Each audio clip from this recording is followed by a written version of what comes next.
কতটা অদ্ভুত ব্যাপার, তাই না? কিছু মানুষ হঠাৎ করেই আমাদের প্রতিদিনের জীবনের পার্ট হয়ে যায়। আমাদের প্রতিটা ভাবনায়, প্রতিটা প্ল্যানে সেই মানুষটা আমাদের সাথে থাকে। আর তারপর হঠাৎ করেই সে মানুষটা কিভাবে যেন আমাদের জীবন থেকে চলে যায়। আর আমরা শুধুই মুহূর্তগুলো নিয়ে সেই জায়গায় থেমে থাকি। তার সাথে কাটানো মুহূর্তগুলোর মধ্যে বাঁচার চেষ্টা করি আর ভাবতে শুরু করি, এমনটা না হলেও পারত। কেন এমনটা হলো?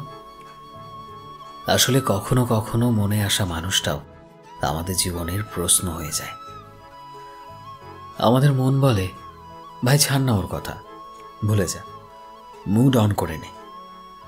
কিন্তু সেই মানুষটা আমাদের জীবনে না থাকা যেন ছায়ার মতো আমাদের জীবনের সাথেই থাকে।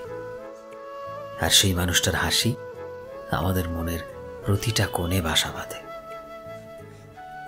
আসলে কিছু মানুষ হয়তো দূরে চলে যায়, কিন্তু তাদের কাছে থাকার অনুভূতিটা আমাদের সাথেই থেকে যায়।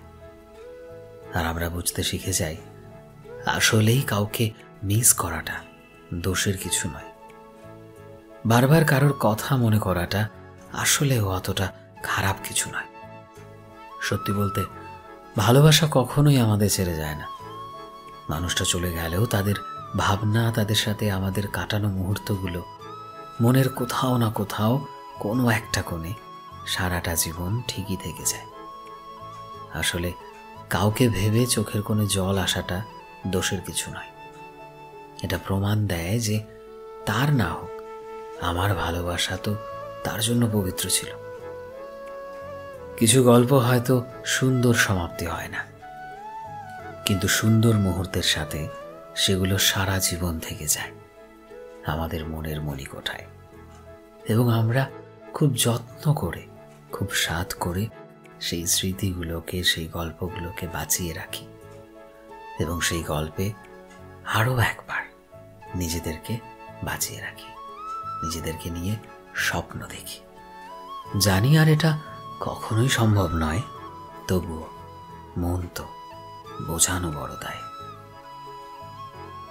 সো ফ্রেন্ডস, আমি শোভন ছিলাম তোমাদের সাথে, কলমে বিশ্বজিৎ। ভিডিওটি কেমন লাগলো অবশ্যই কমেন্টে জানিও। এই মুহূর্তে তুমি যদি আমাদের ফেসবুকে দেখে থাকো, তবে প্লিজ আমাদের পেজটিকে ফলো করে দিও। চ্যানেলে নতুন হলে প্লিজ চ্যানেলটিকে সাবস্ক্রাইব করে দিও। আর যারা অলরেডি সাবস্ক্রাইব করেছো, তোমাদের সবাইকে অসংখ্য ধন্যবাদ। দেখা হচ্ছে নতুন একটা দিনের নতুন একটা ভিডিওতে। টিল দেন, সবাই ভালোবাসায় থেকো এবং সবাইকে ভালোবাসায় রেখো। Thank you.